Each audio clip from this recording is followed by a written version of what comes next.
बात को नहीं दर्शाया कि मैं परमेश्वर हूँ, उसने कहा कि मैं तुम्हारे लिए आया हूँ। हालेलुया।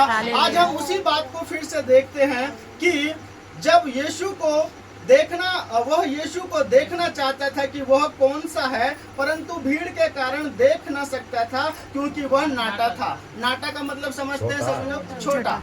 अभी अभी लंबे लोग हैं तो अभी कोई सर्कस प्रोग्राम होगा तो लंबे लोग पीछे ही खड़े होकर दिखाई दे रहा है आपको, कोई दिक्कत नहीं। लेकिन जो छोटे लोग हैं वो सोचते हैं कहीं चढ़ें, या तो रिक्शे पे चढ़ जाएं, या साइकिल पे चढ़ जाएं, या किसी हम उस अवस्था पे चढ़ जाएं, उस चीज पे चढ़ जाएं जिससे हमें वो चीज दिखाई दे, का आया सोनी,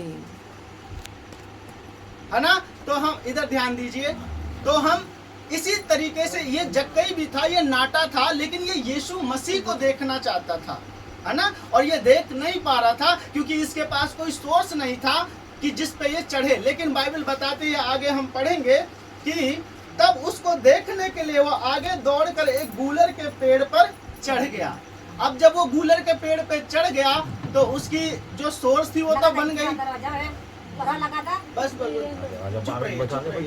था उस यीशु मसीह को देखने का, वो तो उसको मिल गया क्योंकि वो गूलर के पेड़ पे चढ़ गया। अब नाटा व्यक्ति जब गूलर के पेड़ पे चढ़ गया तो वो नाटा है नहीं, वो तो सबसे ऊंचा हो गया। और वो ऊंचा किस वजह से हो गया? क्योंकि वो उस ऊंचे महान परमेश्वर को देखना चाहता था। हालेलुया। देखिए, एक व्यक्ति ने अपनी इच्छा खुद जताई कि वो उस यीशु मसीह को देखे। सबसे पहली बात उसने क्या इच्छा जताई? उसको देखने की, कि वो दिखता कैसे है। आज आपके मन में भी सवाल होगा कि भाई ये यीशु मसीह है कौन, जिसकी चर्चा आज हम सुन रहे हैं, और उसी बात को हम जानने के लिए यहाँ पर इकट्ठे हुए हैं। तो लेकिन जक्कई ने क्या करा? उस पेड़ पर चढ़कर उस यीशु मसीह को वो देखना चाहता था, इसलिए वो पेड़ पर चढ़ा। और किस पेड़ पर चढ़ा? गूलर के पेड़ पे। गूलर का पेड़ देखा है सभी ने? खाया है गूलर? खाया है? हाँ। अंकल आप? अरे बहुत अच्छा, ठीक है। ये कूलर में कई लोगों के घर में भी होगा, कई लोग देखे होंगे। वो जंगल में ठीक है, ठीक है, ठीक है, ठीक है, मुझे पता लग गया। ठीक है, तो वो गूलर के पेड़ पे चढ़ा, किस लिए? वो यीशु मसीह को देखना चाहता था। पहली इच्छा उसके मन में आई, पहली इच्छा उसके मन में आई कि वो यीशु मसीह को देखे कि ये यीशु मसीह है कौन। आज आपके मन में भी इच्छा होगी कि भाई ये यीशु मसीह है कौन, जिसके लिए आज हम यहाँ पर इकट्ठे हुए हैं। आपके मन में जैसे सवाल है, वैसे ही जक्कई के भी अंदर एक उत्तेजना थी, एक व्याकुलता थी कि वो यीशु मसीह को देखना चाहता था, इसलिए वो गूलर के पेड़ पे चढ़ गया। आगे लिखा है, आगे पढ़िए। क्योंकि यीशु उसी मार्ग से जाने वाला था।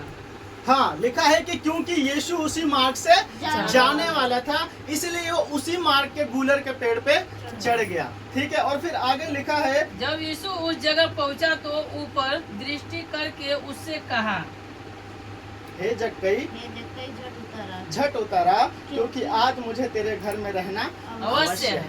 देखिए, जो जक्कई था, सबसे पहले उसकी इच्छा थी कि वो यीशु मसीह को देखे। ठीक है, और उसी रास्ते पर वो उसी गूलर के पेड़ पर चढ़ गया कि जिस रास्ते से यीशु मसीह को गुजरना था। ठीक है, आज हमारे समाज में, हमारे मोहल्ले में कोई अगर प्रधान आ रहा हो, है ना, कोई अच्छा व्यक्ति आ रहा हो जिसका कद ऊंचा हो समाज में, तो आज हमारी इच्छा होती है ना कि हम उसको देखें, है ना। अगर सलमान खान बोले कि भाई मैं आ रहा हूँ मछली मंडी की दुकान में, तो क्या करेंगे मछली मंडी के लोग? सज धज के उसको देखने चले जाएंगे। क्यों देखेंगे? क्या वो किसी और का नाम नहीं है इस दुनिया में सलमान? इसलिए देखेंगे, इसलिए उसको देखेंगे कि उसके पास एक पद है और एक प्रतिष्ठा है ना। वो समाज में एक ऐसा व्यक्तित्व है उसके पास कि जिसके पीछे दुनिया पागल है, इसीलिए उसको देखने की इच्छा जताएंगे। उसी प्रकार से वो यीशु मसीह को देखने की इच्छा जक्कई ने अपने अंदर जताई, तो वो उसी मार्ग के उसी पेड़ पर चढ़ा जहां से उसको गुजरना था। और जब यीशु मसीह ने उसको देखा तो क्या बोला कि हे जक्कई नीचे उतरा। देखिए, वो यीशु मसीह जक्कई की इच्छा को समझ गया। कैसे समझ गया? क्योंकि पहले इच्छा जक्कई ने जताई कि वो अपने महान परमेश्वर यीशु मसीह को देखे। अगर आज आपके अंदर ऐसी इच्छा है कि मैं यीशु मसीह के बारे में सुनना चाहता हूँ, समझना चाहता हूँ और उसके नाम से मेरे जीवन का कल्याण हो, तो आज वो यीशु मसीह आपके और मेरे बीच में मौजूद है और वो आपको जरूर छूने के लिए यहाँ पर तैयार है। लेकिन उससे पहले आपको तैयार होना है। आपको अपने मन में उस प्रभु यीशु मसीह को जानने के लिए इच्छा को जगाना है। अगर आपने ऐसी इच्छा अपने अंदर लाई कि मैं उस प्रभु यीशु मसीह को जानना चाहता हूं, जिसके लिए मैं यहाँ आज बैठा हूं, तो आज वो यीशु मसीह आपको अभी छू लेगा। आपका वो कल्याण करने के लिए वो आज भी तैयार है। लेकिन यहाँ पर लिखा है कि कंडीशन क्या थी। वो पेड़ पर चढ़ा, आपने आज अपने घर में आदर के साथ बुलाया। हालेलुया।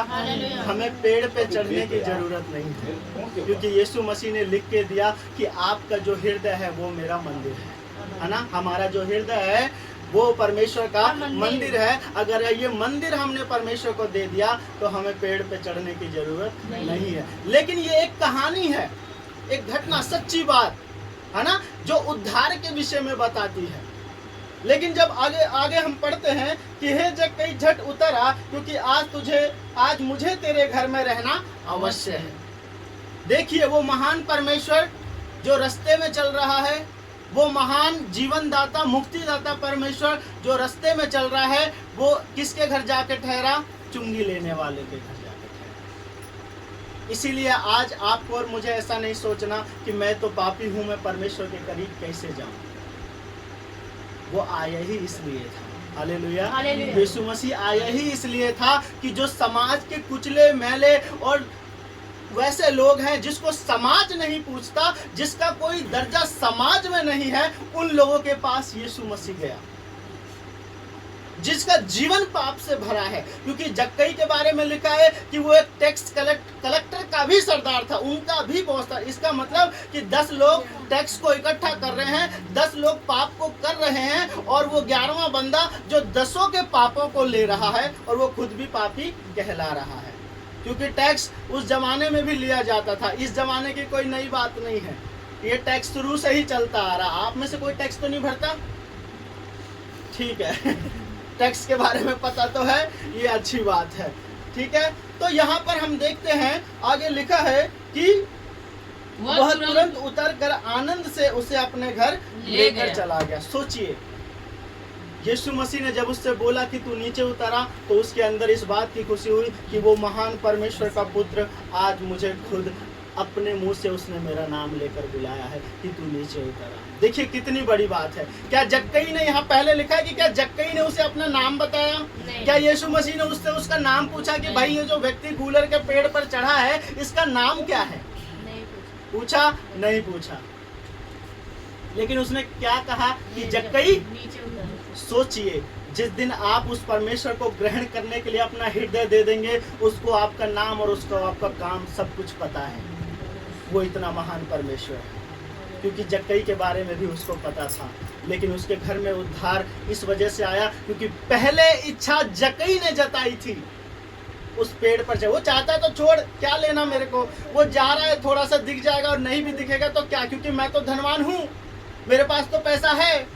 और इस समाज में, इस संसार में जिसके पास पैसा है उसको भगवान की जरूरत है, क्योंकि ये समाज का ज्ञान है। अभी कोई हिंदू धर्म में ही हम, या अदर धर्मों में, मुस्लिम धर्म में जिसके पास बहुत पैसा है, क्या वो लोग जा रहे हैं मंदिर रोज?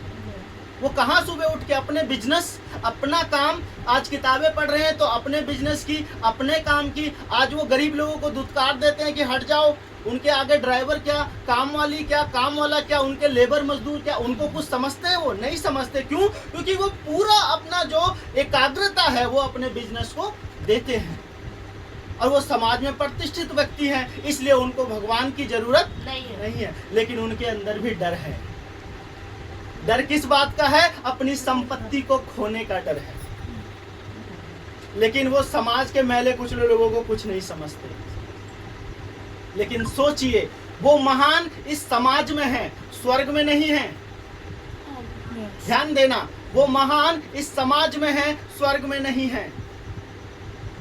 इस समाज के लोगों में है, क्योंकि शमशान घाट किसी धर्म का नहीं, किसी अमीर और गरीब का नहीं। लकड़ी बोलेगी कि भाई ये पैसे वाला है, इसको मुझे नहीं जलाना। लकड़ी बोलेगी कि भाई ये गरीब है, इसके ऊपर मुझे ढकना है और सही तेजी से जलना है। वहां पे किसी के लिए भी कोई प्रतिष्ठा नहीं चुनी गई है। सबको उसी राख में जलना है, सबको उसी गड्ढे में जाना है। क्या वहां पे प्रतिष्ठा वैल्यू है? नहीं वैल्यू है।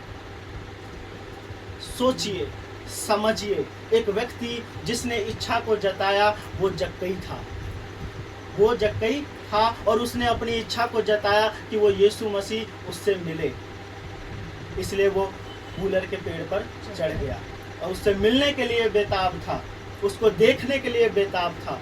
उसको इस बात की जरा भी चिंता नहीं थी कि मैं तो पापी हूँ, मैंने तो इतना सारा धन इकट्ठा कर रखा है बेईमानी से, चोरी से, लेकिन फिर भी वो उस महान परमेश्वर को देखना चाहता था। Hallelujah, hallelujah, hallelujah. आगे लिखा है, वह तुरंत उतरकर आनंद से उसे अपने घर ले गया और यह देखकर सब लोग कुड़कुड़ा कर कहने लगे कि वह तो एक पापी मनुष्य के यहाँ जा उतरा है।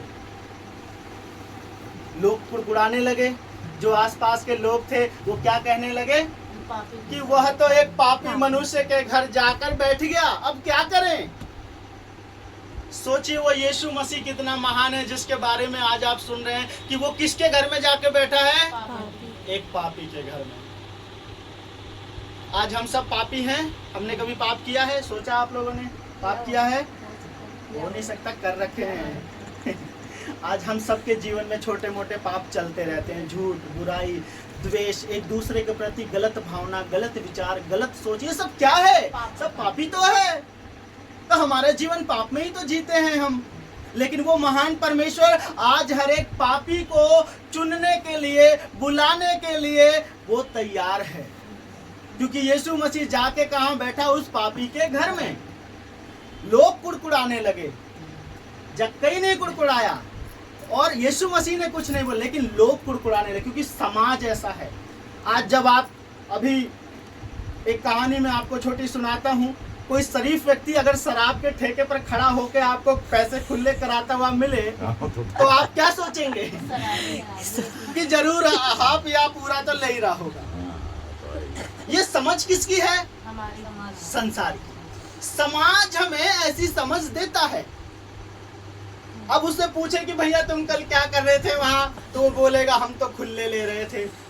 बोले ऐसा तो नहीं हो सकता है कि आप ठेके पे खड़ा होके खुला लें। जगह ऐसा है ना, बात वो जगह ऐसी नहीं, समाज का ज्ञान ऐसा है, संसार की बातें ऐसी हैं कि उसने हमें भरमा रखा है और हम एक अच्छे व्यक्ति को जब गलत जगह पे खड़ा देखते हैं तो हम उसे गलत समझ बैठते हैं। ये हमारा ज्ञान है, हमारी समझ है, क्योंकि संसार हमें यही सिखाता है। लेकिन वो यीशु मसीह देखिए, वो ज्ञान से भरा हुआ परमेश्वर, वो महान जीवित अनुग्रहकारी पिता, वो जाके एक पापी के घर में बैठा, लेकिन पापी कहलाया नहीं। वो जब भी यीशु मसीह परमेश्वर का पुत्र ही था, लेकिन समाज कुड़कुड़ाने लगा। आज भी ये समाज जिंदा है। जब एक बेटी अपने घर से रात को 9 बजे किसी अच्छे काम के लिए जाएगी तो गली वाले क्या बोलेंगे? कहाँ जा रही थी?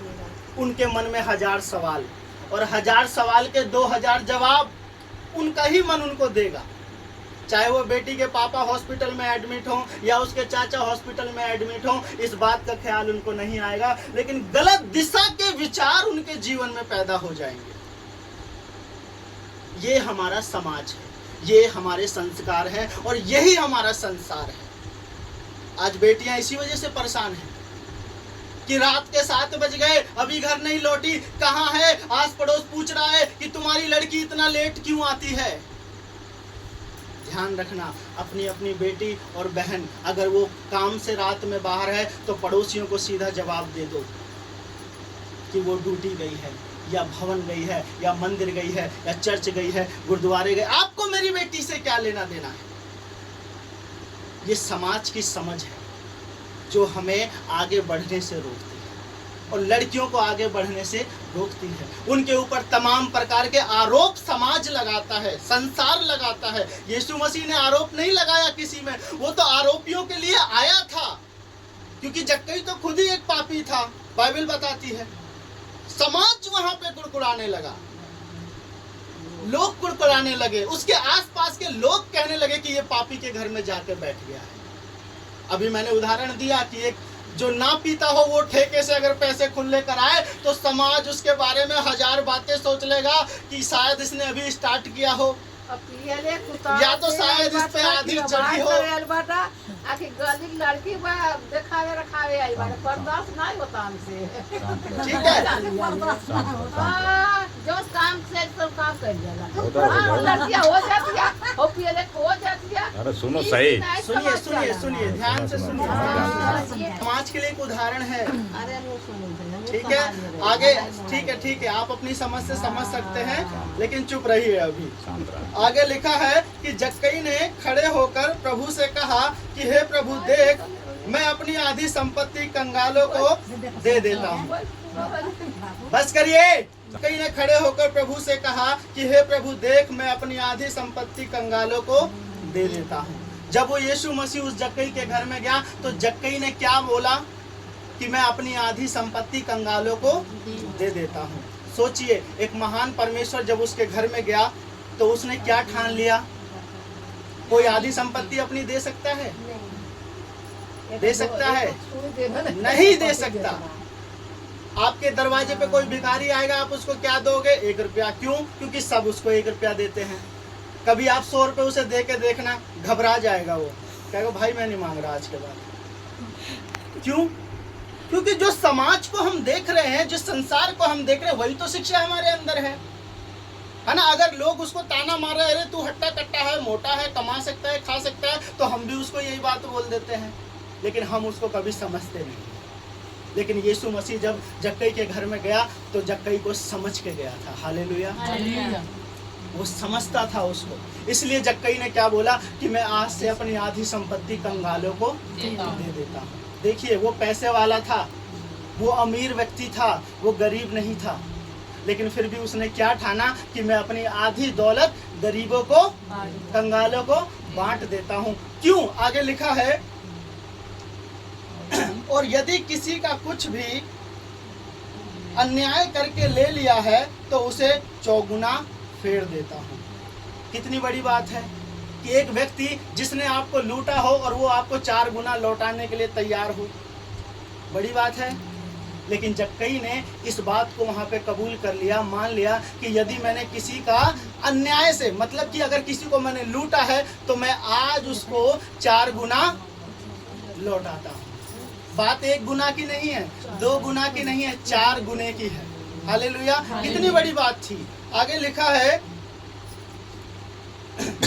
तब यीशु ने उससे कहा, आज इस घर में उद्धार आया है, और इसलिए कि वह भी अब्राहम का एक पुत्र है, क्योंकि मनुष्य का पुत्र खोए हुओं को ढूंढने और उनका उद्धार करने आया है। हालेलुया। लास्ट की 2 आयत जो हम पढ़ते हैं, 2 पद को हम पढ़ते हैं, तो वहाँ लिखा है, क्योंकि मनुष्य का पुत्र खोए हुओं को ढूंढने और उनका उद्धार करने आया है। उसका आने का मकसद, उस यीशु मसीह का इस संसार में आने का मकसद ही यही था कि जो खोए हुए लोग हैं, जो दबे हुए लोग हैं, उनको उठाने के लिए हुआ। उसका कोई मकसद नहीं था कि वो किसी अमीर के घर में जाकर बैठा, किसी शास्त्री के घर में जाकर बैठा, किसी फरीसी के घर में जाकर बैठा, लेकिन वो उनके घरों में गया जो पाप से भरे थे, जो कुचले हुए थे, जो बीमार थे, जो परेशान थे, उनके बीच में जाके वो परमेश्वर ने अपना डेरा किया। हालेलुया। देखिए कितनी बड़ी बात है। उद्धार का कारण क्या है कि जब हम उसे अपने जीवन में ग्रहण कर लेते हैं तो हमारे जीवन में उद्धार आ गया है। जक्कई ने अपने पापों को मान लिया, बोला कि मैंने जिसका गलती से अन्याय करके लिया है उसको मैं 4 गुना लौटाता हूँ। उसने इस बात को कबूल किया तो यीशु मसीह ने कहा कि आज इस घर में उद्धार आया है। अगर आज आप यीशु मसीह को कबूल करते हैं, उसकी बातों को ग्रहण करते हैं, तो आपके जीवन को भी वो उद्धार देने के लिए तैयार है। हालेलुया। आज हम इस घर का धन्यवाद देते हैं, बहन सोनी का धन्यवाद देते हैं, प्रिया आंटी और प्रिया अंकल जी का धन्यवाद देते हैं कि उन्होंने इस बात को समझ के और इस अवस्था को रखा, इस व्यवस्था को किया कि आज वो चाहते हैं कि उनके घर में भी उद्धार हो, उद्धार आए।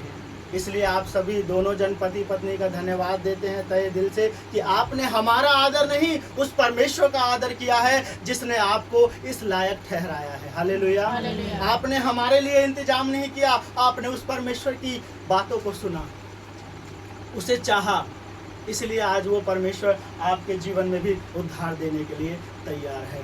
हालेलुया। क्योंकि आपने ये इच्छा जताई, जक्कई ने ये इच्छा जताई थी कि वो देखे, तो उसने देखा और उसके देखने के साथ साथ अपने उद्धार को भी उसने देखा। आज अगर आपके अंदर भी ये इच्छा है, आपके अंदर ये इच्छा जागी है कि आप परमेश्वर के और उसके वचन को बारे में सुनना चाहते थे, सुनना समझना चाहते थे, इसलिए आपने इस द्वार को खोला है और इस घर में आज ये प्रार्थना ही एक उद्धार का कारण है। हालेलुया। इसलिए आपके और आंटी और अंकल के जो जीवन का उद्धार है वो यही है, यही प्रार्थना है, यही वचन है और यही यीशु मसीह है। इसके सिवाय आप दुनिया में कहीं चले जाना, किसी पहाड़ पे चले जाना, कहीं भी चले जाना, आपको थकान और तकलीफ के सिवा कुछ नहीं मिलेगा, क्योंकि उद्धार का मतलब है जीवन में शांति। और जहाँ आप उद्धार के लिए भटकोगे, अगर वहाँ से आपके जीवन में तकलीफ और अशांति आ गई तो इसका मतलब उद्धार आपका नहीं हुआ है। हालेलुया। यही मोक्ष है और यही समय है। वो यीशु मसीह यही चाहता है कि आप उसे जानें, उसे समझें और उसके उद्धार को ग्रहण करें। हालेलुया। क्योंकि हमारा जीवन आज बहुत सारी बातों से फंसा है, बहुत सारे ऐसे क्रियाकलाप संसार के ज्ञान, समाज के ज्ञान से फंसा है। बहुत सारे देवी देवता, पीर पैगंबर ने हमें भड़काया है, समाज के ठेकेदारों ने, धर्म के ठेकेदारों ने हमें ऐसा वो कर दिया है कि हमें सब जगह क्या दिख रहा है, अच्छा दिख रहा है, अच्छा दिख रहा है, लेकिन किसी अच्छे की खोज किसी ने करी नहीं। उसे अच्छा दिखाया गया तो उसने अच्छा बोल दिया है, लेकिन सच्चाई की खोज किसी ने की नहीं। और यीशु मसीह, वो जो हमारा परमेश्वर है, वही सच्चाई और वही रास्ता, वही जीवन। बाइबल हमें बताती है कि सब कुछ वही है और उसके सिवा कोई भी पिता के पास प्रवेश नहीं कर सकता। आमीन। प्रभु इन वचनों के द्वारा आप सभी को आशीष दे। आइए थोड़ी देर हम पास्टर जी से भी कुछ